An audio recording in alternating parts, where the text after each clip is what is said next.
Na verdade, é o seguinte, ainda bem que o presidente da Câmara se posicionou, né, falando sobre o princípio da transparência e fez algo, foi mais longe, que no Congresso não passa, né? Não passa esse tipo de...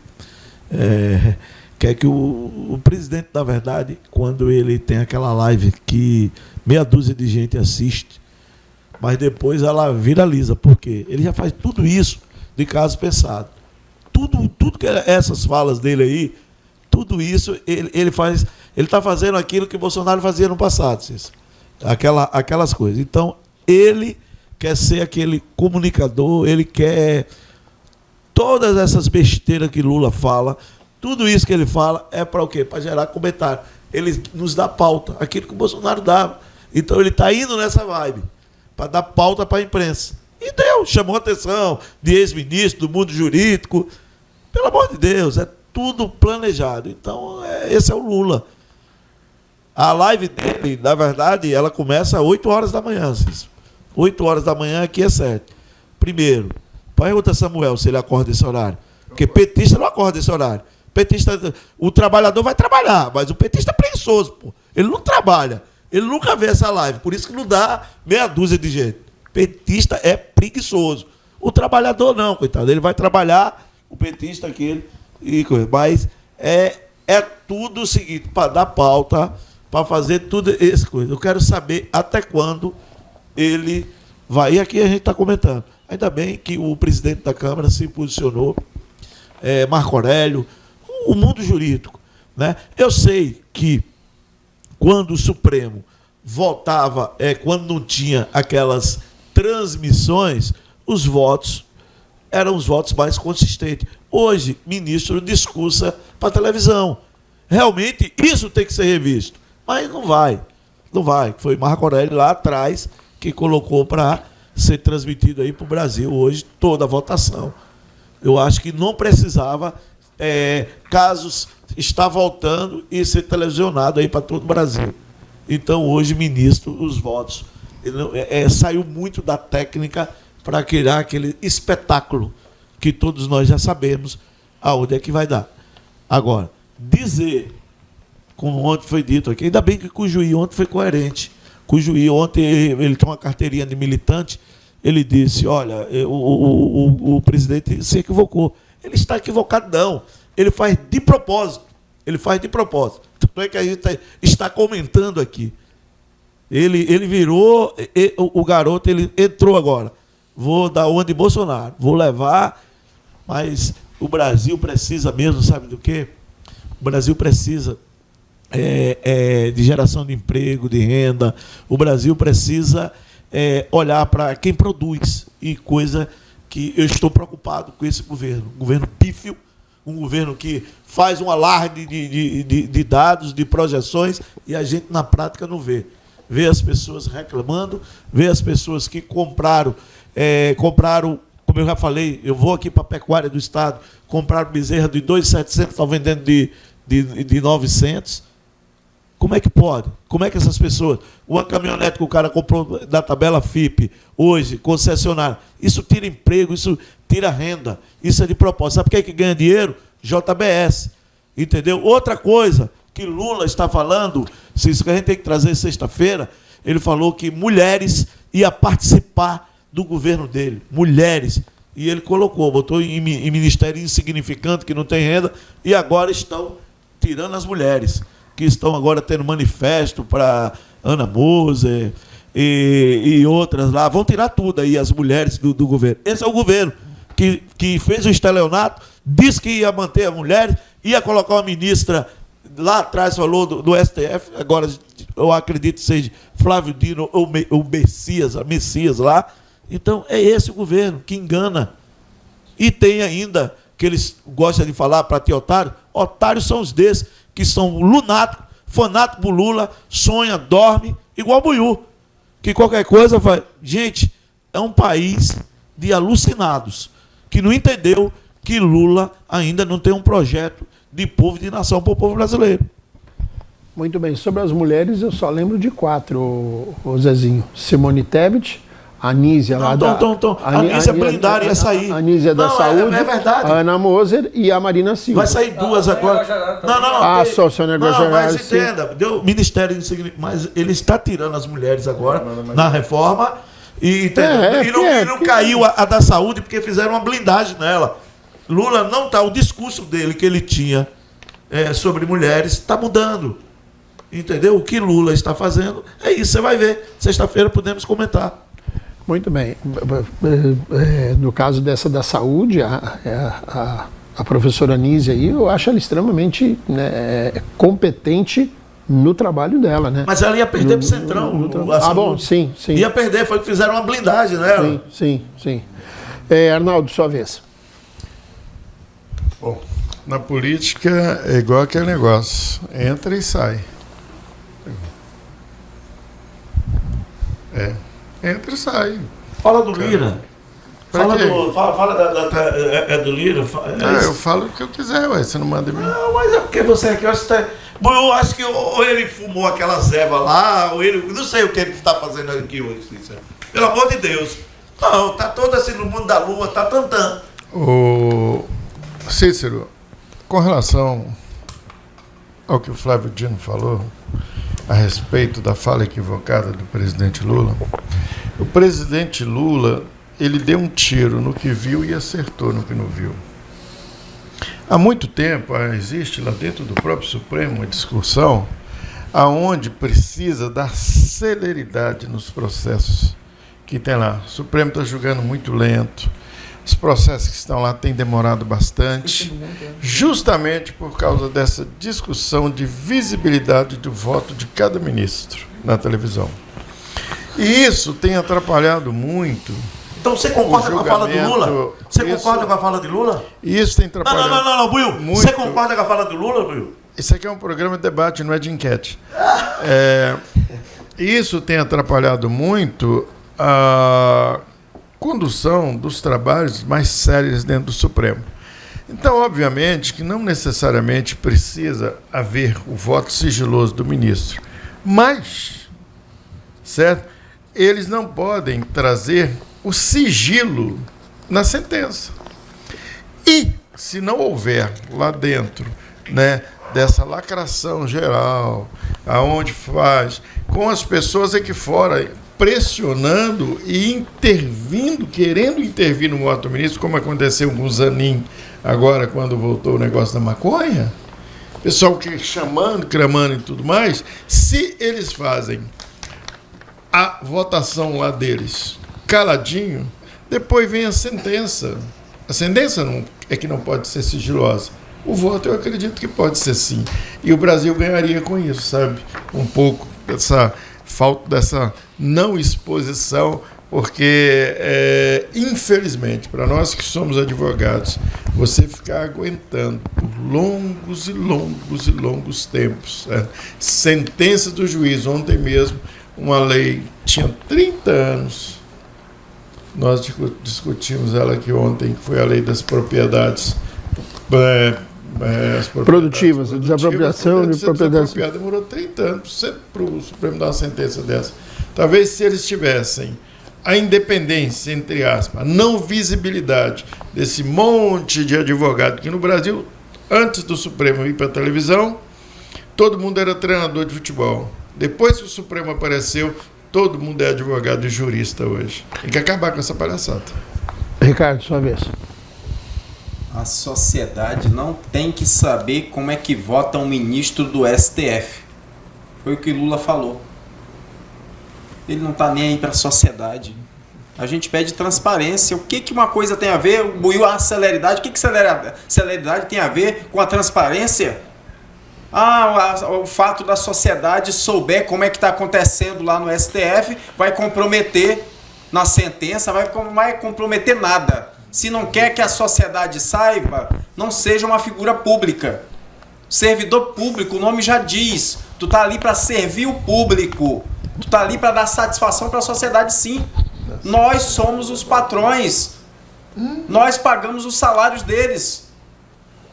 Então é um absurdo. Agora, o que parece, para deixar muito bem claro, o que parece é o que o Lula, ele não tem pauta.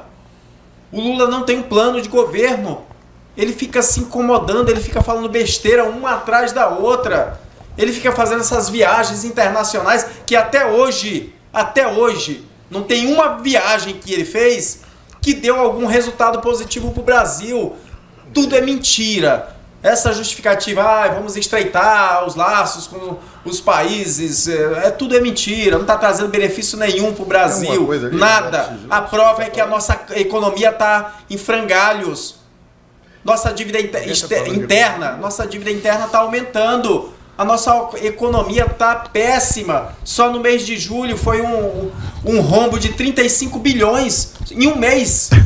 Em um mês, o prejuízo, o déficit de 35 bilhões. No acumulado já estamos ultrapassando os 90 bilhões de rombo nas contas públicas. O governo precisa... Arnaldo, não estou passando vergonha não, eu leio. Tu milita, eu não, eu estou jogando aqui informações. Tá lendo eu leio informações de livros, de jornais, da Globo, inclusive, né? Como é que o PIB da CNN, do G1. Como é que o PIB cresceu? Não, então você leu? Agora, se tu assistir o jornal hoje, se tu assistir o jornal, se tu assistir a Globo, que tu tanto idolatra, ela vai estar falando bem assim, ó, a notícia da semana passada. Mas você assiste a Globo? Brasil teve déficit só no mês de julho de 35 bilhões. Não sou eu que estou falando, não. Mas você assiste a Globo? Foi a Globo, aquela emissora que tu adora. Mas tu assiste? Foi ela que falou. Tu assiste? Arnaldo. A direita vai Arnaldo, por favor. Eu falando aqui, eu tenho que assistir, até para poder contrapor. Não acredito. Até para poder te ridicularizar igual eu tô falando agora. agora. Mas agora a Globo é Ei, corta o microfone do Arnaldo aí, por favor. Poxa. Com informações. Então veja bem, a nossa economia tá péssima. O Arnaldo tá bonito.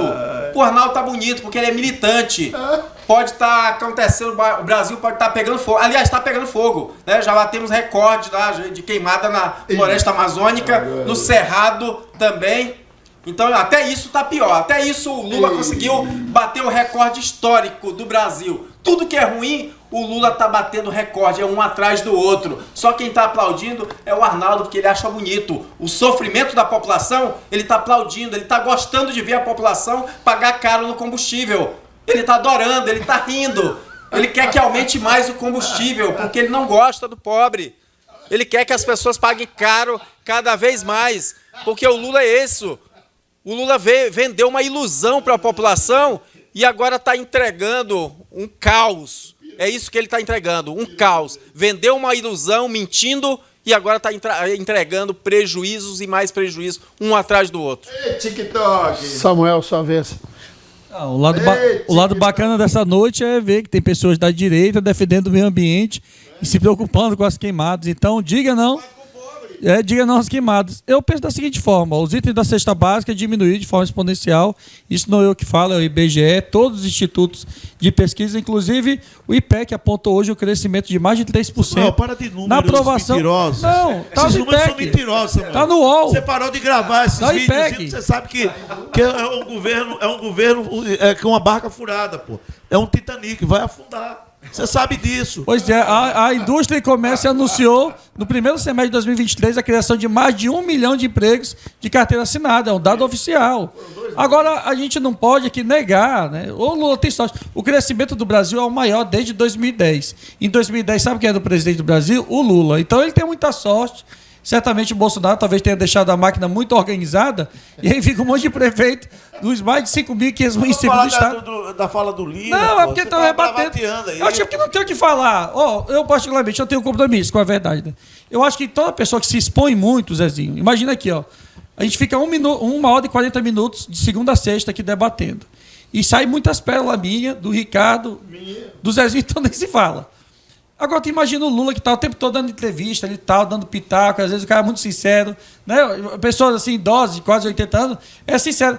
É infeliz numa fala dele. Né? Eu acho que quem ama a transparência, a publicidade dos atos administrativos e o ato, né, do ministro do STF não deixa de ser um ato público, então tem que ser dada a grande publicidade. Eu acho que vai na esteira de dizer o seguinte, ó, como voto eminente relator ministro Gilmar Mendes. Ele, olha, a teoria tridimensional do direito constitucional aplicada no terceiro milênio, no século XXI, discorre que a fruta... São uns votos muito longos para votar um único processo. E aí tem processos lá que tramitam desde 2008. Outra coisa que eu quero deixar claro aos telespectadores, né, que às vezes são desprovidos dessa informação.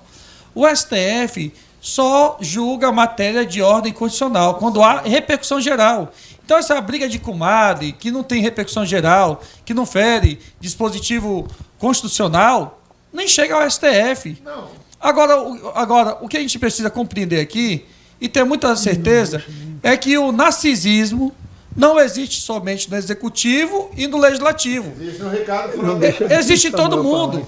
Inclusive no judiciário, por exemplo. Quando o juiz Sérgio Moro usava uma gravata borboletinha, ia lá no prêmio da Veja, tirar foto com a galera do PSDB, tá tudo mil e uma maravilha. Na primeira oportunidade que ele teve de fazer justiça e negar o cargo do Bolsonaro, ele fez o aceite. Depois brigou com o Bolsonaro, atirou. Então, acho que esse princípio da transparência é válido. Agora, me causa estranheza o Arthur Lira, o rei do orçamento secreto, falar de transparência. Agora, do kit robótica, do MEC, do merenda escolar e tantas outras coisas. Agora, todos os atos praticados pela administração pública, seja ela direto ou indireto, pelo Executivo, Legislativo e Judiciário, devem obedecer ao que preconiza no programa passado, como o doutor Ardal Lourenço disse, no artigo 37 da CRFB 88, que é o princípio da publicidade. Então, todos os atos praticados pelos ministros do STF, dos tribunais superiores, de juízes de segundo grau, desembargadores de segundo grau e juízes de primeira instância, serão publicados no Diário Oficial da Justiça. Então, eu acho que de nada difere a concepção equivocada, deturpada do Lula no que se refere a isso. Não. Porque mesmo que ainda fosse possível fazer, deveria passar pelo Legislativo. Tem matéria, doutor Arnaldo, que tramita desde os anos 90 e até o presente momento não foi deliberado. Então, esse tipo de ideia pitoresca, digamos assim, demonstra desconhecimento do presidente Lula na matéria jurídica e ele simplesmente verborrijou, como eu, Zezinho, Ricardo, Cícero, pouco, que intermedia, e Arnaldo Lourenço, fazemos aqui quase todos os dias, semanalmente. O Zezinho pediu 30 segundos. Não, Cícero, é porque é o seguinte, eu sei que eu estou vindo muito pouco aqui no debate. Graças a Deus. Mas quando a gente vê assim, há uma falta assim, de preparação, o Buiú o tempo todo, ele está interrompendo, ele está interferindo, ninguém consegue fazer uma exposição de um comentário, porque até com o Samuel agora ele está interrompendo. Então, Buiú, eu não, de verdade, telespectador é que vai dizer, coloca aí, telespectador. Não, coloca não, os seus, né? Não, telespectador vai mandar a mensagem aí, eu quero que o telespectador... Vocês acham que Buiú está contribuindo com o debate público aqui? Ele está dentro dos temas? O telespectador vai dizer, tá, Buiú... O telespectador, Antônio, Neves, esse bando de bolsonaristas aí dos infernos, rapaz. Respeita a autoridade do maior do programa. Vai ter, não, Neves, você está... Vem, Antônia. Não, você está agressivo. Eu estou preocupado com você está agressivo. Manda com o pessoal da rua. Não, pai, eu acho que... um psiquiatra, olha, Cícero, eu vou finalizar meu comentário aqui, porque não dá. Até isso eu estou sendo... eu sou sincero, todo mundo vê que os telespectadores são sempre os mesmos. Tem um ex-aluno de direito. Os que agridem o Ricardo são os mesmos. Os que agridem a coisa... não é, Ricardo? Olha aí, ó. Aí, ó, meu pergunta do Ricardo, os que agridem são os mesmos. Esse Antônio, esse vai querer que respeito o telespectador. Não, respeito. Conclua, Zé, sobre o ex-aluno do curso de Direito, vai. Tem um aluno de Direito que ele até me autorizou eu colocar o áudio dele aqui. Eu fui autorizado hoje. Eu vou pegar, eu vou fazer esse corte, eu vou colocar. Não, se você cortar, não, você tem que colocar na íntegra. Não, ele diz o seguinte, que não conseguiu se formar. Ele diz quando bota, como é que se diz? Incompleto, né? Como é que se diz? Não existe. Grau de escolaridade. Não existe. Não. Ou é completo ou é incompleto. Ele disse que quando o professor falava, professor, tal, olha, eu e a Silvana Davis, eu não sei o quê, tá igual aqui no programa, pô. Tá igual a mesma coisa aqui. Eu e... Quem manda eu ter conhecimento? Olha aí, ó, tá vendo? Bom, o telespectador vai dizer.